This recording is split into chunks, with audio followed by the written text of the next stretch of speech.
And blessed to be a part of your day. Kevin Miller in the morning, KIDO Talk Radio. Coming up, we want to hear from you at 580-5436, 580-KIDO.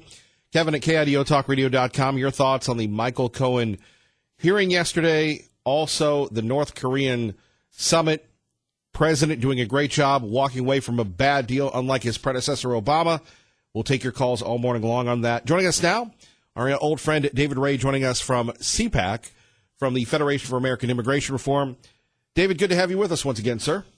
Hey, Kevin, how you doing, my friend? Not bad. So for those of us that may or may not be familiar with CPAC, really, what is it? Why is it important? Well, it is the American Conservative Union's national convention. It's probably the largest gathering of conservatives under one roof, possibly outside of the Republican National Convention. It has all sorts of various groups displaying and breakout sessions, as you know, on Talk Radio Row.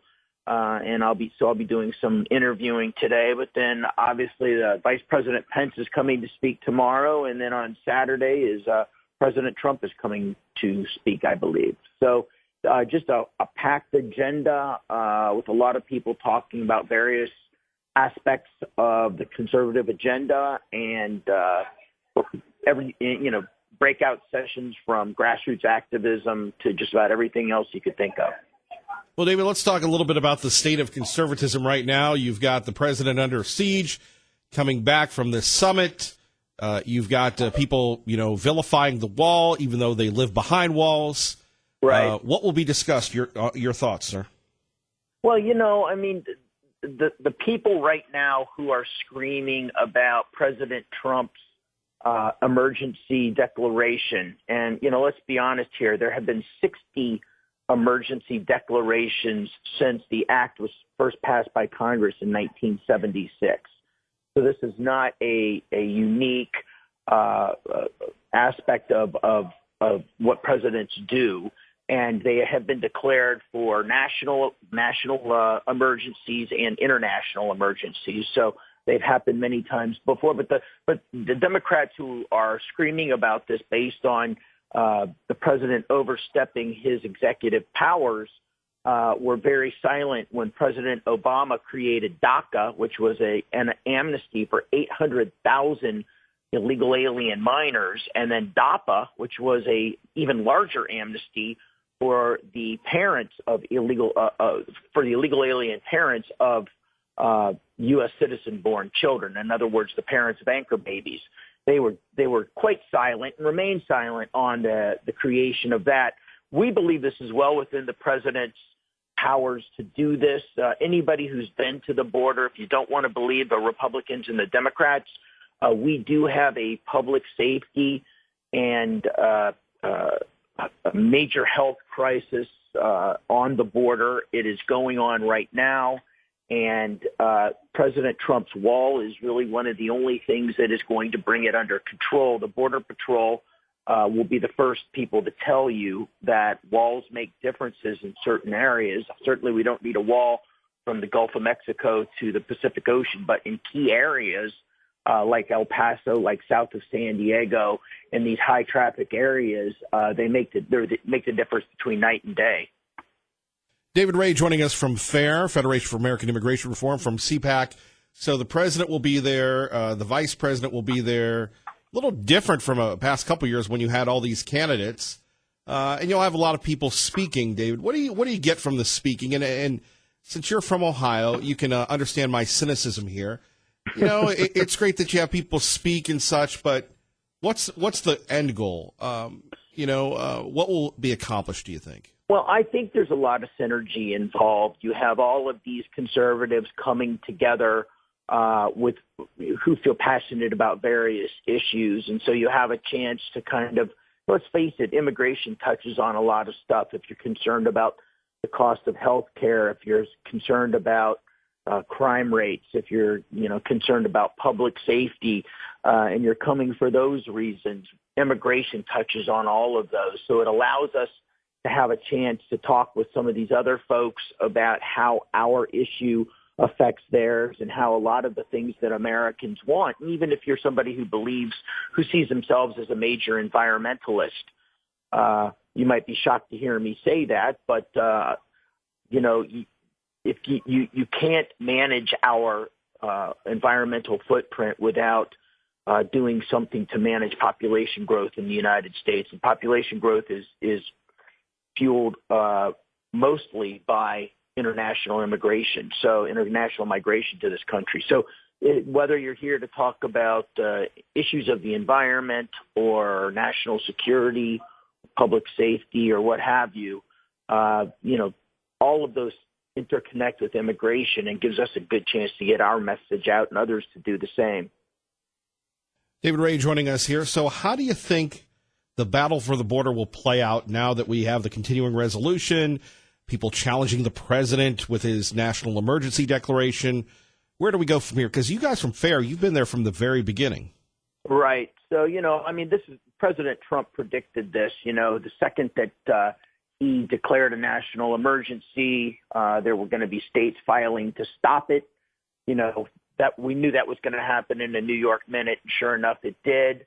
Now Congress is trying to stop it, and I do believe this is the first time in U.S. history that Congress has tried to stop the declaration of a national emergency. But it passed the House yesterday, and it has it's a mandatory vote in the Senate, so it'll come up within the next 15 to 18 days. It might pass in the Senate. It might not, but regardless, the president obviously isn't going to sign it, and it's not going to pass either chamber with margins enough to sustain a veto. So that is basically a symbolic act that is really being used as a political setup for 2020, but it does really show a very clear distinction between Republicans and Democrats, or conservatives versus liberals, if you will. I mean, there seems to be a complete denial on the part of Democrats that there's even a crisis going on. I mean, we've had 2 children die recently trying to be smuggled into the country illegally, 2 Central American kids. Last week it was a man from Mexico who came into the country and then died. And, we have 2,000 people a day, they say, are entering the country illegally, hundreds of thousands of families coming in. I think it's 25,000 families a month are streaming into the country over the last 3 months. All of this brought on by 2 things, easy abuse of our very generous asylum laws and the lack of a wall on the border to actually keep people out. Both of those things working together create a crisis, and it is a humanitarian crisis. I mean, for people who get up in arms about the treatment of women, 30% of the women who are coming in asking for political asylum report that they have been sexually abused on the trip up here. 17% of the men say the same thing. 17,000 criminals last year were rearrested trying to come back into the United States because we don't have a wall there. And so they were sneaking in. 17,000 people who had already committed crimes here. How many of those, slipped by? The Border Patrol says for every person apprehended, one gets in. And, apprehensions last year were 521,000 along the southwest border. 90% of the heroin comes in over the southwest border. So it represents a huge problem for the United States. The crisis didn't begin with the Trump administration. It's been going on for years. In 2014, President Obama called it a humanitarian crisis. So this has been going on for a long time. It's just that we have a president who has made this a priority, who has put American public safety as one of his key promises to us, and that he is going to do everything he can to get this. So we believe that there are monies that are available that he can have access to through the Department of Defense, sure, even without the national emergency, that there will be monies that he'll be able to move right, using laws that are in place already, several $1 billion. And so it's enough, it's like Rush Limbaugh would argue, it's incrementalism. Right. You might not get the whole $25 billion right now, but you're going to get a good chunk of money to start, and then you can put it where it needs to go, and then keep moving from there. David, we've got to hit a hard break here, but we appreciate you. Good luck at CPAC. People want to get a hold of FAIR. What can they do, sir? Yeah, check us out at fairus.org. Our Twitter handle is #FairImmigration, or on Facebook at Federation for American Immigration Reform. We're the nation's oldest and largest immigration reform organization. Kevin, my friend, it's always good to chat with you. Take care, David. Be careful. See you, brother. You bet. Our great friend, David Ray. By the way, I think he rivals Cindy. Remember our old friend Cindy that used to be on the program from Caldwell? If you don't know Cindy would call in, and she literally would not take a breath. God bless Cindy. She's in Washington State now. Maybe she's listening online anytime at KIDOTalkRadio.com or on our app. Phone number's here, 580-5436, 580-KIDO. Our job to play the hits, your job to react. They got to find somebody, somewhere, to say something so they can try to remove the president from office. You know, it's funny. Everybody was saying that the Congress yesterday, the Republicans, didn't stand up for the president. I think Jim Jordan, who's been on this program before, Congressman Jordan, did a great job. Here we go. Your first big hearing, your first announced witness, Michael Cohen. I want everyone in this room to think about this. The first announced witness for the 116th Congress is a guy who is going to prison in 2 months for lying to Congress. And we'll hear from Michael Cohen, but quite frankly, he's a liar, he's a broken man, and he's a rat. You know, people talk about Elijah Cummings yesterday, congressman from Baltimore, saying that, you know, that's the worst thing you can call someone. No, he's looking out for himself. Michael Cohen, big, tough guy. He was going to be the real-life equivalent of Ray Donovan, the fixer from the Showtime series. And then all of a sudden, he flips on the president. As I said yesterday, and in yesterday's Miller's Minute, there is nothing good that can come from this. And all it does is, as Jim Jordan said, a way to try to remove a rightfully elected Republican president from power. Michael Cohen has nothing to offer. He viciously personally attacked the president. He was unable to do that by the Democrats, and this is the biggest whopper of them all. Indeed, given my experience working for Mr. Trump, I fear that if he loses the election in 2020, that there will never be a peaceful transition of power. My goodness gracious. You know, I can remember our friends on the right saying that about George Bush, saying that about Barack Obama, but now you have a person in Congress. I wish and hope that somebody challenged this guy. Indeed, given my experience working for Mr. Trump, I fear that if he loses the election in 2020, that there will never be a peaceful transition of power.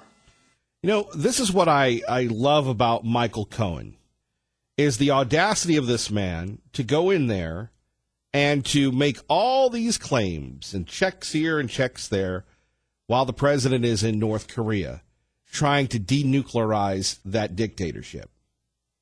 You think they couldn't have waited a week or two? What did this accomplish besides embarrassing the president of the United States?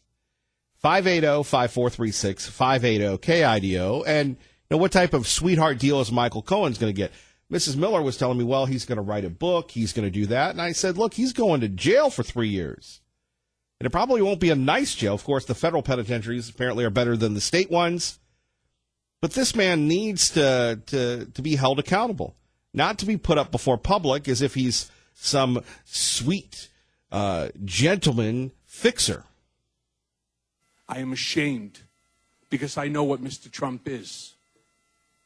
He is a racist, he is a con man, and he is a cheat. Oh, shame on you, Michael Cohen. Sticks and stones. Sticks and stones, Michael Cohen. Come on.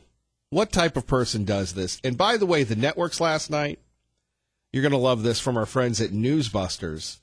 The networks covered Michael Cohen disproportionately to the North Korean summit.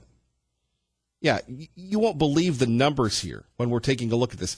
How many mentions of Michael Cohen do you think they had over the summit? And then everybody talking about impeachment and everything else. There is an agenda here, and we have outed them again and again and again. MSNBC, CNN, 428 minutes on Cohen, 12 minutes on the North Korean summit. Which is more important to the safety and viability of our country? 107.5 FM, 580 AM, KIDO Talk Radio. Kevin Miller in the morning. Coming up next, we'd love to hear from you. Our phone number is 580-5436, 50-KIDO. Mr. Cohen admitted to violating campaign finance laws and other laws. I am here under oath to correct the record, to answer the committee's questions truthfully, and to offer the American people what I know about President Trump. It was an intentional effort by this witness and his advisors to once again show his disdain for this body. Mr. Trump knew of and directed the Trump-Moscow negotiations throughout the campaign and lied about it. He admitted to committing these felonies, quote, in coordination with and at the direction of, unquote, President Trump. Because Mr. Trump had made clear to me, through his personal statements to me, that we both knew to be false, and through his lies to the country, that he wanted me to lie. And there we have it. Good morning. You're listening to Kevin Miller, KIDO Talk Radio. Before we get to your calls, and they're lined up, we want to hear from you. Let's get you to work safely and on time. Our time is 6:25. I'm this Channel 7's Eric Gebert. And Kevin Miller in the morning here. Phone numbers 580-5436, 580-KIDO. Let's go to Rick in Star. Rick, good morning, and welcome to KIDO Talk Radio. Good morning, Kevin. It's actually Nick in Star. Nick, I'm sorry. Go ahead. 12 minutes compared to, what'd you say, 480? Yes. I think that's a little more than they're getting more efficient at their denial of our news. It's very sad. I was looking all over the internet yesterday for anything on North Korea and the summit, and I just right before bed I saw that Kim had said some real encouraging things in the effect that I wouldn't be here if I didn't, if the denuclearization wasn't on the table. Well, I just read off of the new media that Trump's walking away. Korea wanted, relaxation of the tariffs, or not tariffs, what are they called? The Sanctions. Sanctions, thank you.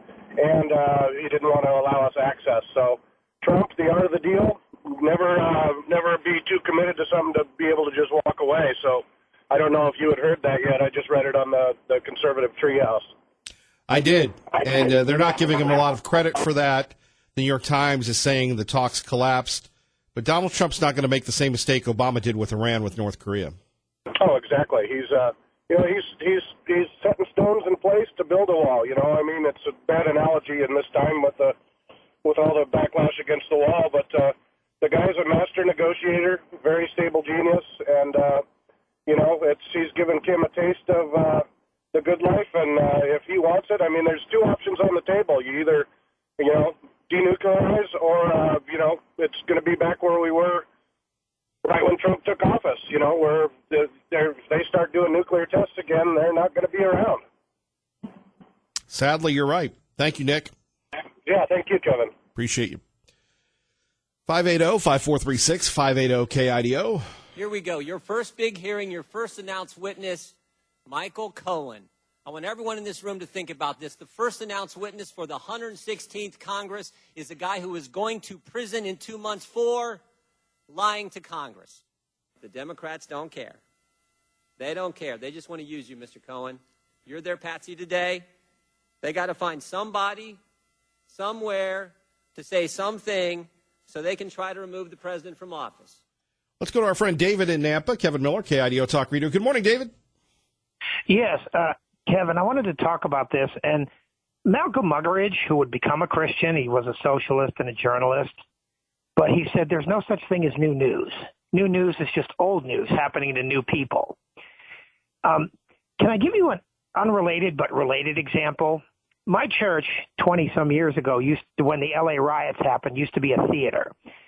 So the guys were standing in the vestibule during the L.A. riots, and they had the scissor gates closed, and two cops came by in full riot gear, and one guy had his army uniform on, his sidearm, his rifle, And one guy looked and said, I love to see armed citizens, because he knew he was a good guy. They will sell powdered unicorn horn at drugstores before either of those police becomes police chief, because there's real police, and then there's, well, I guess they have their uses, but there's journalists and then there's real reporters. And remember 20 years ago, Larry Flint, who was basically a foil for the Democrats, he said he had dirt on a Republican, and he said that there was a Republican who took his wife to get an abortion, and that was the charge. So real reporters, not the desk writers, not the Chris Matthewses and the Rachel Maddow. I don't know if she was on yet, but you know who I mean, Keith Olbermann and all that. They weren't there. Real reporters were there. So when you had evidence, like what was the name of the abortuary, what was the doctor, what was the address, when did he do this, because it would be embarrassing. I mean, we just learned yesterday that Trump slapped his wife in an elevator that doesn't exist. Well, he groped a woman on an airplane that the airline stopped using, and, all that. So they can't give us a victory without tarnish. They scheduled this to take the wind out of Trump's sails. They did that a few months ago. He had this big meeting with China, and the very day they do it, the Southern District of Manhattan arrests, somebody, or they prosecute somebody. Doesn't politics stop at the water's edge? Well, it does for Republicans. I mean, they're going to undo. And so what happened to Stormy Daniels? The left dropped her like a hot potato. We don't know that she had to pay $280,000 because it was a bullpucky lawsuit. They didn't tell us that. I mean, how many times was she and her lawyer, wasn't he on, was it MSNBC, like 31 days? Seriously, 31 days of Venati. Oh, my God. So now they're doing this. And they couldn't get him on this. They couldn't get him on that. Now they're going to go after his business. And have you ever heard of a book called 3 Felonies a Day? I think it's a couple years old now. Okay. It basically says you commit 3 felonies a day, like when I was accidentally a drug dealer about 3 or 4 years ago. Right. I didn't mean to be a drug dealer, but I kind of was one. But now they're going to, having failed with this Stormy Daniels, having failed with this Russia collusion crap, and do a murder board. Hillary Clinton hires Perkins Coie. Perkins Coie hires a guy who hires Fusion GPS. Bruce Orr is investigating, and his wife Nellie Orr works for Fusion GPS. Okay? A little incestuous, yes. And based on that garbage dossier, the PP papers, sure, 6 spies were put in Trump's campaign. He was spied on. They tapped his phones. I mean, J. Edgar Hoover didn't do this. Right. He left people alone. So this is garbage, and it is horrible. And now they're going to go, and the man has owned 1,000 companies. And kudos Wayne Allen Root for saying, what do you call a man who half his businesses fail? A billionaire. Exactly. David, got to run. Thank you. You're listening to Kevin Miller on 107.5 FM, 580 AM, KIDO Talk Radio. Good morning. Good morning, Kevin. And blessed to be a part of your day. Kevin Miller in the morning, KIDO Talk Radio, your proud home of Fox News Radio here in the Treasure Valley. We go to, Hanoi, Vietnam. Simon Owen joining us now with the very latest. Simon, good morning. Hey, Kevin, morning. So the summit is over. It's, I would imagine, late at night there, getting late at night there. What's the mood? Yes, exactly. It's evening time here, and we've had quite a day of it, but this summit has come to a close. It basically collapsed, and it ended quite abruptly several hours early with no agreement between the U.S. and North Korea. President Trump saying afterwards, sometimes you have to walk away, and he said this was just one of those times. So the first summit that these two leaders had last year, that ended with an agreement that was dismissed as being vague by many observers. And now this summit has ended without any agreement at all. President Trump said that Kim demanded too much, that he came to the table wanting U.S.-led sanctions that have crippled North Korea's economy, imposed down the years over its nuclear weapons program. President Trump says Kim wanted those to be lifted in their entirety, and in return he would close one North Korea nuclear complex. Well, there was no way that was going to be a deal that the U.S. would sign off on. But, these are clearly very tough negotiations. President Trump again today condemned his predecessors for not doing enough on North Korea. But he is also seeing now just how intractable this standoff has become. Simon Owen joining us live from Hanoi, right here on KIDO Talk Radio, Fox News Radio. So, Simon, where do we go from here?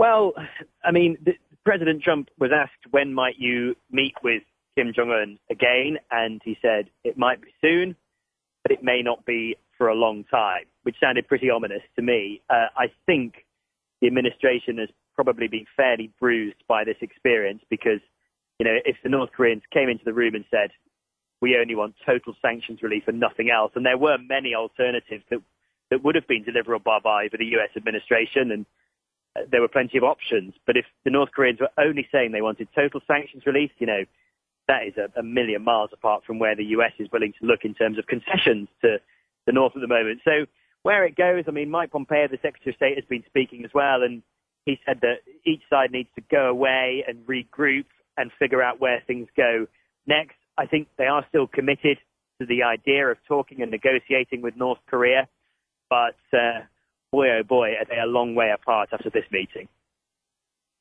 Simon, is it too soon to get the reaction of people around the world? Obviously, our friends, the Russians, were looking in on this, the Chinese. What about Europe?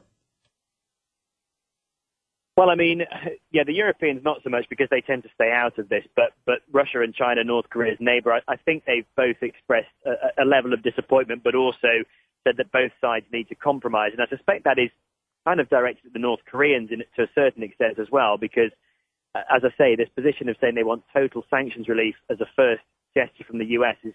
it's just never going to happen as things stand. The South Koreans have said that it is unfortunate. There's a certain amount of disappointment there. The South Korean president has staked a lot on trying to make this happen. And so, it's a case of figuring out what comes next. One thing I would say is that President Trump said that even though the talks collapsed, he said that Kim Jong-un has promised that he will not resume testing of nuclear bombs and missiles. And it was those tests, the flurry of testing in 2016, that really ratcheted up tensions in this situation. So, there is that to take away from this. And President Trump said he takes Kim at his word, that he trusts him, and he hopes that comes to pass. But, I have to say that the North Koreans walk away from this with some very powerful images of their leader sat around a dinner table last night laughing with the most powerful man in the world, and they can say, look, the U.S. is taking us seriously now. Simon Owen, to be continued. Thank you, sir. Thanks, Kevin. Thank you. All right, 580-5436, 580-KIDO. Jim Jordan, the conservative hero that was in with Russ Fulcher a couple months ago, had this to say yesterday. Here we go. Your first big hearing, your first announced witness, Michael Cohen. I want everyone in this room to think about this. The first announced witness for the 116th Congress is a guy who is going to prison in 2 months for lying to Congress. Mr. Chairman, your chairmanship will always be identified with this hearing. And we all need to understand what this is. This is the Michael Cohen hearing presented by Lanny Davis. That's right. Lanny Davis choreographed the whole darn thing. The Clintons' best friend, loyalist, operative, Lanny Davis put this all together. You know how we know? He told our staff. He told the committee staff. He said the hearing was his idea. He selected this committee. He had to talk Michael Cohen into coming. And most importantly, he had to persuade the chairman to actually have it. He told us it took 2 months to get that job done. But here we are. He talked him into it. This might be the first time someone convicted of lying to Congress has appeared again so quickly in front of Congress. Certainly, it's the first time a convicted perjurer has been brought back to be a star witness in a hearing. And there's a reason this is the first, because no other committee would do it.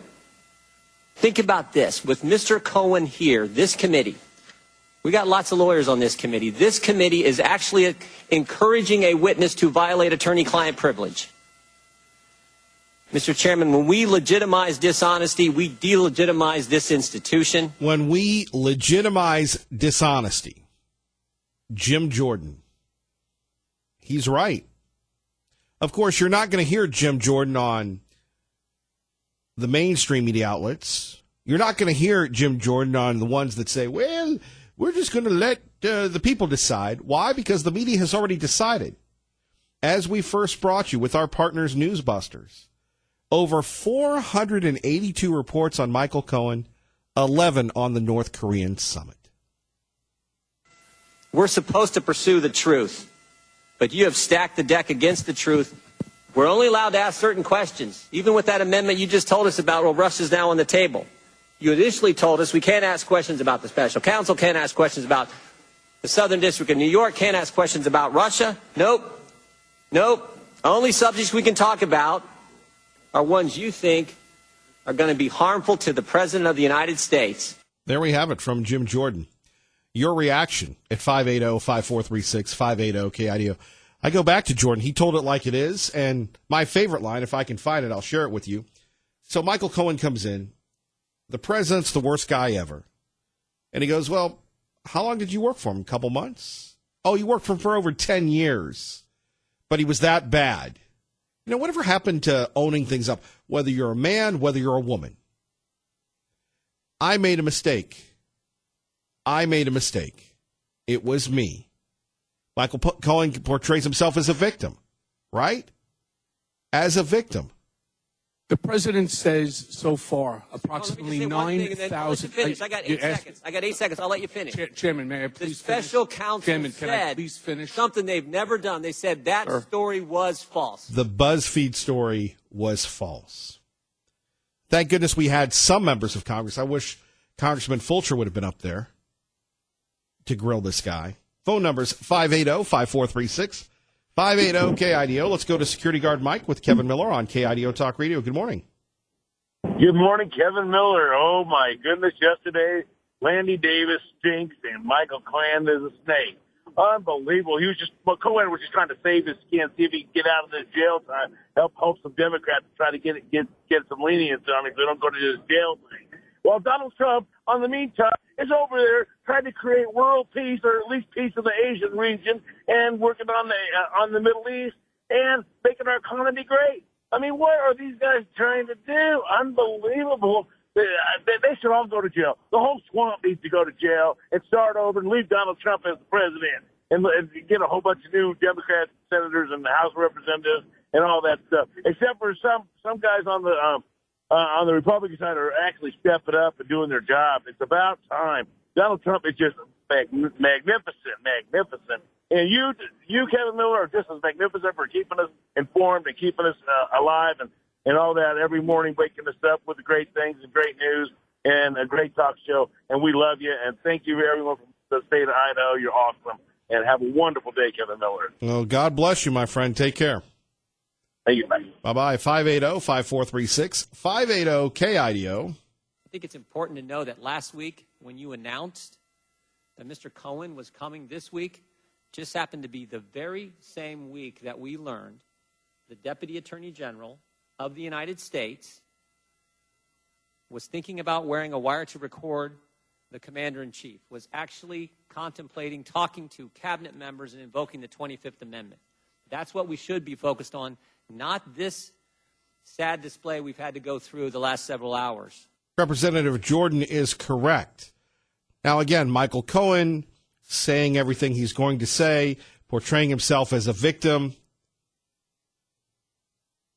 We don't find him credible, but the networks do.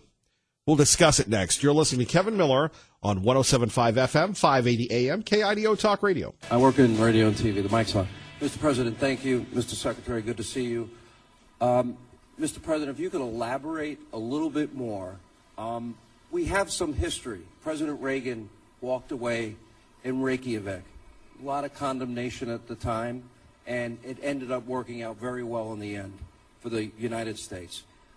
Was this mostly your decision, what message would you want to send Chairman Kim as he's listening to this press conference about the future and your relationship? Well, Sean, I don't want to say it was my decision, because what purpose is that? I want to keep the relationship, and we will keep the relationship. We'll see what happens over the next period of time. But as you know, we got our hostages back. There's no more testing. And one of the things, importantly, that Chairman Kim promised me last night is regardless, he's not going to do testing of rockets and nuclear, not going to do testing. So, I trust him and I take him at his word. I hope that's true. But in the meantime, we'll be talking. Mike will be speaking with his people.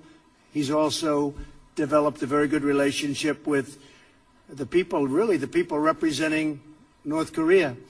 I haven't spoken to Prime Minister Abe yet. I haven't spoken to President Moon, South Korea. But we will, and we'll tell them it's a process and it's moving along, but we just felt it wasn't appropriate to sign an agreement today. We could have. I just felt it wasn't very appropriate. There we have it. The President of the United States. Coming up, our friend Steve Yates will join us live from Taiwan to give us his thoughts. Mr. Yates worked for Vice President Cheney and President Bush in the White House as part of the national security team. Former candidate for lieutenant governor, former chairman of the state Republican Party. We'll be happy to hear from Chairman Yates coming up very, very soon. Sure do miss Chairman Yates and our own friend Barry Peterson when it comes to running the state Republican Party. So there you have our own Sean Hannity asking the president a question. Got to give it to Sean. Sean's making those press conferences great again.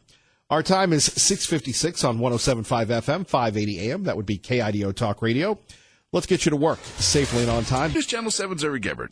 There we have it. There we have it. So we appreciate that, Larry. And, of course, wet, wet, wet. Of course, we'll be missing these wet days when we have the triple digits in the summer. And once again, proving that global warming is just a figment of everybody's imagination. So here we have it. Now we have Michael Cohen saying, actually, a Gambino mob hair predicts Michael Cohen will get whacked in prison because inmates love Trump and hate rats. Well, there's really nothing to joke about. And we don't wish any harm on Mr. Cohen. People vilify the right. People vilify conservatives. People call us extremists because they can't logically debate us reasonably on any issue. We have people attacking us in public because we wear a MAGA hat. We have people calling us names, calling us stupid, all these crazy things. We don't wish any harm onto anyone. But Michael Cohen, with his whole idea that Mr. Trump is here's my thought. What good did it do? What good did it do for Michael Cohen to go up there and personally insult the president when the president was away and had no means to defend himself, and saying the most salacious, the most damaging things that he could say, in between portraying himself as a victim? Michael Cohen, you're a big tough guy. Michael Cohen, you were the fixer. You're a New York hotshot attorney, real estate guy, right? So why in the world, as an adult, as a father, would you do that? Unless, as Jim Jordan proclaimed, you're being used by the Democrats to give yourself a better deal than what you deserve. Fox News next, 107.5 FM, 580 AM. Kevin Miller, KIDO Talk Radio.